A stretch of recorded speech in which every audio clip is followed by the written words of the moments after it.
You're listening to Entrepreneur Encounter, the podcast where soft skills meet real talk for creative business owners who are building with purpose.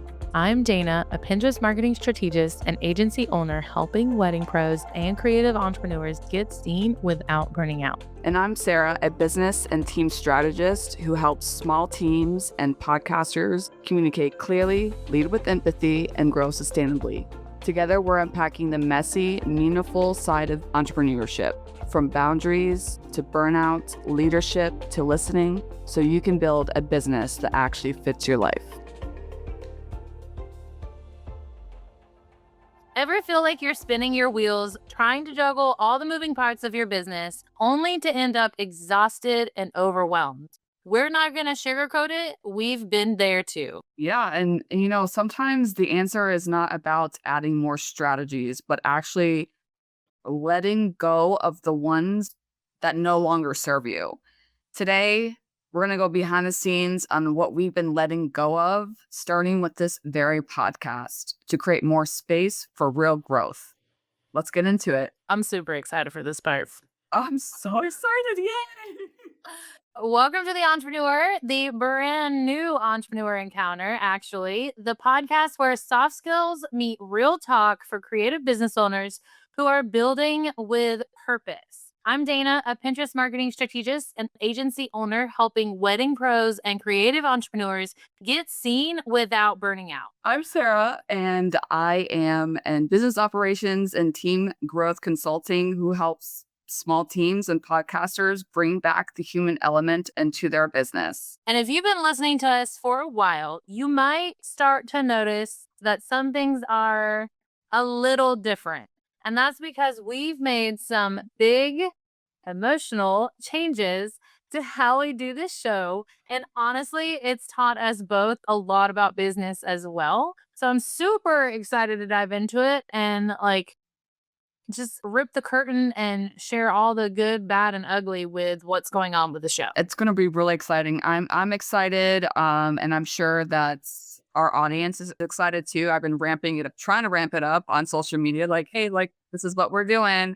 So let's be real with everybody. We had to completely restructure this podcast. What do you think? What was happening before we realized we needed to change? I think what shifted is how busy podcasting started to feel. And that I'm going to actually talk about myself more because I feel like most of it was me. We were trying to feel, be so different and provide so many things that we were no longer effectively sharing our message. But we were also putting the cart before the horse. And I wanted to do all of these amazing things, but we didn't have a solid foundation. And I also wasn't being real with myself on how much time I actually have to do all the things. Like many of us and the listeners here, we're solopreneurs or we're small but mighty teams. And so we have to be very intentional about where our time is going. And while I didn't want to cut this podcast completely, because I do wholeheartedly believe in its message, the old format of us having a guest on every single week, trying to funnel them into a community when I'm also growing a community in my own business was just too much for my brain to cognitively take on because one community is enough. And I don't know why I thought I could launch two different communities simultaneously while also doing personal life, outside of my business. My kids were adjusting to new school schedules. They're all in school now. So that was a big adjustment. I pivoted from business management to Pinterest management. And so that means I have a lot of foundations that I have to build from scratch. And I wasn't leaving myself enough time or bandwidth to actually do that, let alone give myself the blank space that I know we've talked about in different episodes of carving out that time to literally do nothing and allow creativity to flow naturally so that we can continue to give to the podcast that much better. And I want to tell you, Dana, that I really appreciate you for coming to me and having that conversation, because oftentimes as business owners, we don't like to have those difficult conversations, especially with somebody that's close to us in our space, because you never know what the other person's going to say. And I believe that we need to have that more. Like any business owner, if there's something that they need to bring up, yeah, it's going to be tough, but you got to bring up the hard stuff because if you don't, then now, if you didn't bring that up, then we would be doing something else and then it wouldn't be as authentic per se. It wouldn't like, we would feel like we were doing something because we had to. So changing the way that you do things, it's scary, but it's okay to do that. And I believe that's what other entrepreneurs, creatives, whatever type of business that you're in, that it's okay to pivot. And if you have a partner, have that conversation and see where you can meet in the middle. Like when I told you, Dana, I was like, okay, well, let's do something else because I think there's a way that we can share our message without it getting buried under other people's messages. Although I'm very thankful for the people that we've had on our show because I've learned a lot. Yeah, like a lot of things I learned I didn't know, and we're having those guests on the show. So that was a really good time. I know I've mentioned before just about like one, community is everything. And I know I mean, we've been doing this for years and we're like virtual friends before this podcast even happened. And I was still scared to talk to you about because I felt like I was letting you down. I know I cried a lot. No secret, you guys. Like I cry. I'm an emotional person. It is what it is. But having being able to share that in a safe space and you being one okay with it and then like immediately we took action lifted so much stress that then I was able to pour more into the podcast because I wasn't trying to do not that I was, but it just felt like I was trying to do everything by myself and that was just a lot. And it was not even necessarily with this podcast, but it was just with my business because like I said, I'm a small but mighty team of basically one and a half. And was like, I just feel like I couldn't delegate anything because I just didn't even have the time to like the bandwidth to even make a video to outsource it. So y'all, community is everything. But I don't know, letting go of things sounds counterintuitive, Mhm. but I do feel like it led us to be more intentional because we're letting go of the things that weren't working and weren't serving us and weren't like igniting us in a way that like the main thing that we both look forward to was actually recording. And we didn't look forward to many other things. Yeah, no, for sure. It's so funny because our listeners, if you guys haven't noticed, we've been showing up on YouTube and Instagram with like just like shorts and reels, more just to kind of get it out of what we're up to. I've been having, I guess, more fun. I mean, we let go like a little part, but now knowing that we're going in a different direction because we now have a slightly different message and want to talk about and educate like what we do, it's for some reason it's easier for me to talk about it. I don't know like how to really explain that, but I'm like, yeah, let me go make a short real quick. I'm having a lot of fun doing this, you know? But I think once you let go of something, you realize, okay, this is a really good part of it. Let's keep that. And if this is not working, then let go of that. So I think that's okay. Definitely okay. So right now, effective immediately a few months ago. Here's the things that we're letting go of. We are pausing almost, I don't want to say like forever, but for a good while, guest booking and coordination complexity that, because when you have guests on, there's workflows and automations and follow ups and everything else that has to happen even before they get on the phone, like the call with you. Mhm. But then there's a lot of post production and content creation and all the things that come along with it. So just that is being let go. You will hear just me and Sarah So like in exciting. the old days. Overcomplicated episode structures. It's going to be very similar to this where we're just chit chatting back and forth and letting things flow naturally. We're letting go of topics that weren't aligned with our unique expertise. While I loved having guests on and sharing their unique expertise, the conversation did flow nicely. We're letting go of that so that we can be more with our own expertise and inspire you in our own unique ways. We're also removing and letting go posting schedules that do not work with our either one of our businesses. Something that has been, I'm pretty sure we've said it before, but like all these batch scheduling, content creation, marketing methods, they all work. That's why whoever created them, they all make hundreds of millions of dollars. You just have to find the structure and want like strategy that aligns best with you.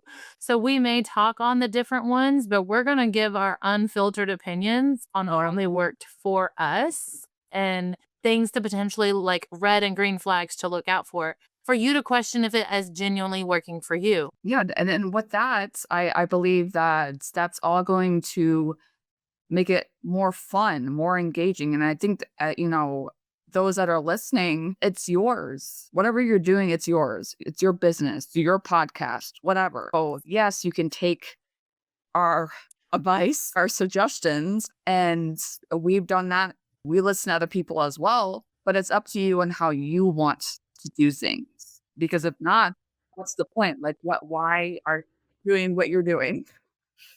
Um, Pepper. exactly. Yeah. So just what makes you feel good and have fun with it. I mean, I think this is how it should be. So, like for me, I'm doing essentially the same thing with my Pinterest strategy. So I'm keeping my marketing channels. I'm being intentional with my marketing channels. Like I am not trying to be omnipresent. I'm going to repurpose certain content on certain platforms and then spend most of my marketing minutes in certain platforms. So like I will post on LinkedIn, but I'm not doing any community engagement. Like it will be shared and forgotten, but it's my own podcast will go there.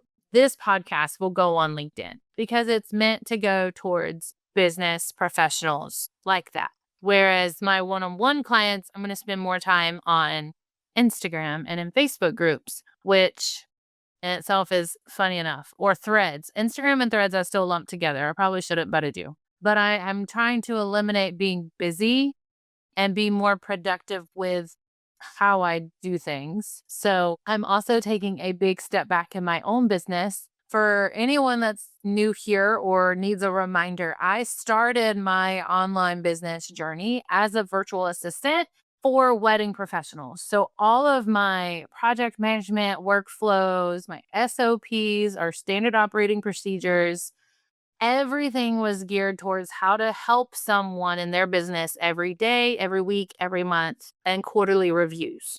When I started building an interest and diving into the strategies related to Pinterest and visibility strategies and organic marketing, I would be lying if I said I did not take the time to write that stuff down. It's just all in my head.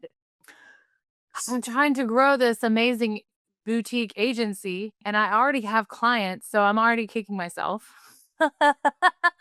But I am intentionally taking a step back and not taking on a bunch of new clients unless they're in my low ticket, high value spaces because I can still serve them to build a solid foundation. So I'm working on those foundational pieces of building a seamless onboarding experience with ClickUp, going back to ClickUp and having not only just a one-off Sorry. going back to ClickUp, you guys.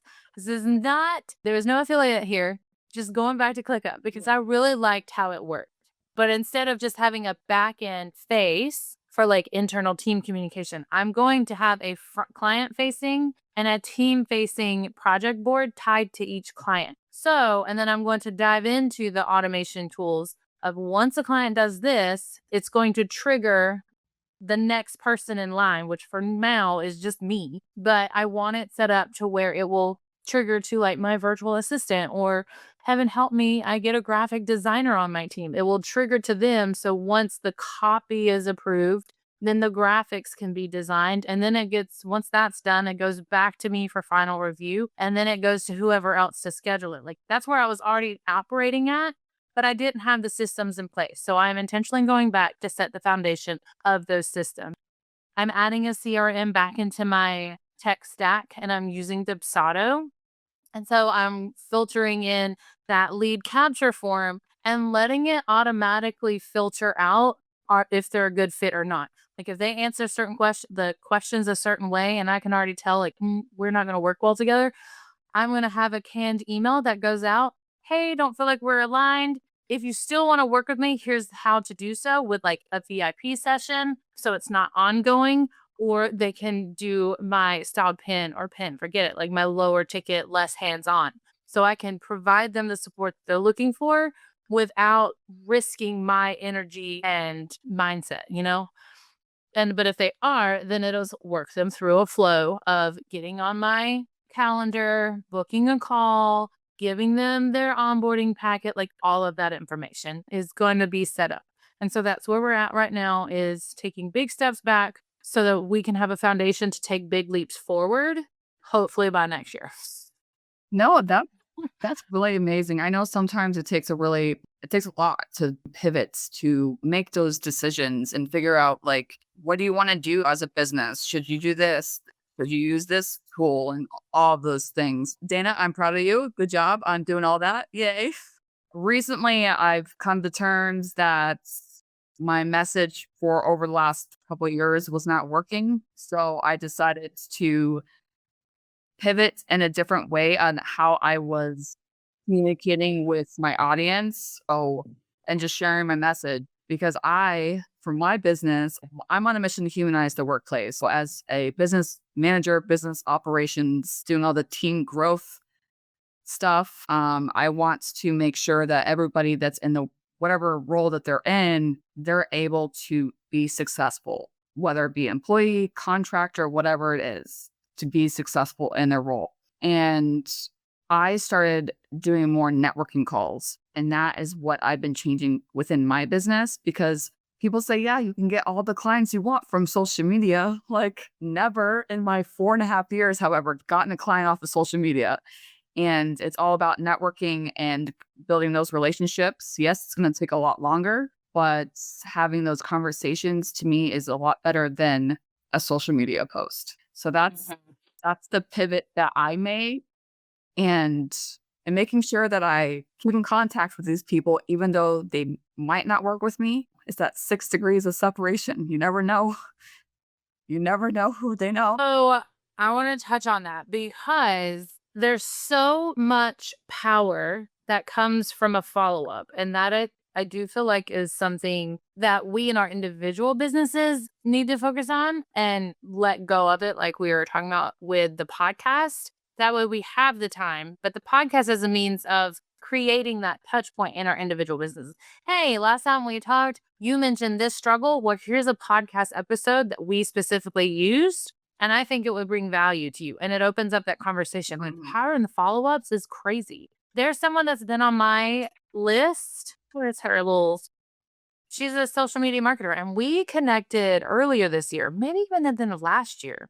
And both of us, when we finally got on the call, like I dragged my feet with following up with her because I was like, man, maybe she's just not interested. I emailed her anyway. I finally emailed her 2 weeks ago, and we hopped on another call. And now we are cross promoting each other's things because she has a course launching. And so I was like, oh my gosh, that thing needs to be on Pinterest because it's an evergreen self-paced course. And so I was talking to her about that, but then she has clients now under her business that could benefit from me, so I can also white label under her business and sharing their content on Pinterest on her behalf, but she's not having anything extra added to her plate other than a consistent stream of leads or visibility coming to her clients, blogs, newsletters, whatever it is she's working with on them. That's But awesome. that wouldn't have happened if I didn't follow up. That's amazing because if you don't follow up, then they're gone in the wind. If you know they're gone forever. Maybe not forever, but like they'll probably forgot about you. Be like, what? Who's that person? Exactly. Well, and that's what she said. She's like, you've been on my list, blah, blah, blah. And that she just hasn't had the time or bandwidth to remember to do so. So don't be afraid. Essentially, that's my message for today of letting things go is don't be afraid to reach back out.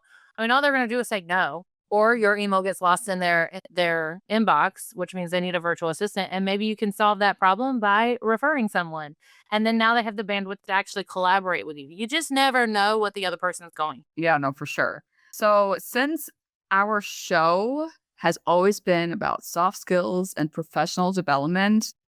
I believe that this whole process of letting go has taught us it's not just a strategy. It requires self-awareness and courage to bring up those difficult conversations, problem solving, all these things that go into having to let go. Yes, letting go of whatever you do let go is scary at first because you may think, well, if I let this go, what if this happens? Well, what if you don't let it go? And now we can just go down a rabbit hole and say, like, what if this happens? But if you are wanting to let go of something in your business and you know that it's going to help you grow personally and professionally, then do it. If that is what you want to do, nobody's stopping you but you. Exactly. Get out of your own way. I think another thing like soft skill that to focus on is problem solving skills. We individually, as well as a duo, had to figure out what was actually working versus what we thought should work. And I think that was a lot with the podcast is, oh, this should work this way and this should be that way. But they weren't systems that worked for either one of us. They worked for someone else. And I was like, oh, that's a great idea. So I think that's the biggest is going through like problem solving and really getting personal with yourself and doing an internal audit or an internal audit with both of us in a sense, if you have a team and seeing what's working, like really working. Have that honest, probably extremely uncomfortable conversation. And if it's not working, identify why. Like if you using procrastination as the problem and solving that in a sense, why do you keep procrastinating? Is it fear of them saying no and that's why you're not sending the proposal? Is it you don't know how to break the big project down into smaller bite-sized pieces? Because I'll procrastinate a whole website revamp in a heartbeat because I'm like, I don't even know where to start. Like why are you procrastinating that? And I think me, that's was procrastinating a lot of things because I was just overwhelmed and I didn't know how to move forward in a lot of things. Like it was just affecting a lot, not just in my business. And then what we think we should do, don't just think, but we know this podcast is going to be better for our audience when it's just us two and sharing our personal trial by fire efforts of building a business and how we're connecting and the soft skills that tie into it. Thank you so much for listening to this new version of our Entrepreneur Encounter. If you enjoy this episode, follow along with us, subscribe to our YouTube channel, and let's have some fun together. Thanks for spending time with us today. If something in this episode gave you a fresh perspective, share it with a friend or send us a DM. We love hearing how these conversations land with you. And if you're curious about how soft skills can support your next season of growth, we each have more resources to share. You can find Dana on Instagram at danas.desk.nc for Pinterest strategy and intentional marketing. And Sarah at URembert for team development, business leadership, and podcast support. Until next time, keep leading with purpose and growing with intention.